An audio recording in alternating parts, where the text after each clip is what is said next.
Tinguhaan sang Kamara nga ma-aprubahan ang ginaduso nga pagpasaka sang bulanan nga ayuda sa idalom sang Pantawid Pamilyang Pilipino Program o kon 4 Peace. Suno kay House Majority Leader Alexander Sandro Marcos, ginatrabaho sang House Committee on Appropriations nga mapasar ang among nga hagna. Importante ang Consolidated 4-Piece Bill suno sa Presidential Son. Agod nga mapabaskog pa ang suporta sa edukasyon, ikaayong lawas kag nutrisyon.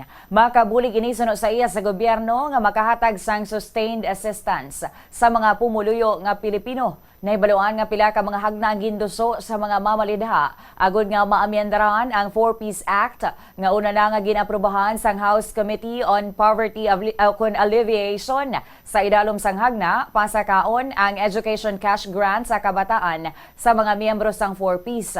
Ang bulanan nga assistance nga 300 pesos magasaka sa 500 pesos para sa daycare kag mga elementary nga mga estudyante. Halin sa 500 pesos magasaka naman ini sa 700 o kun 700 pesos para sa mga estudyante sa junior high school. Halin naman sa 700 pesos, pasakaon ini sa 900 pesos sa senior high school students sa sulod sang napulo ka bulan kada tuig. Ginadusuman ang Food and Nutrition Cash Grant nga 1,100 pesos kada bulan sa sulod sang 12 ka bulan. Kag monthly grant o kun bulanan nga grant nga 400 pesos sa mga bata nga tubtub duha ka tuig ang edad.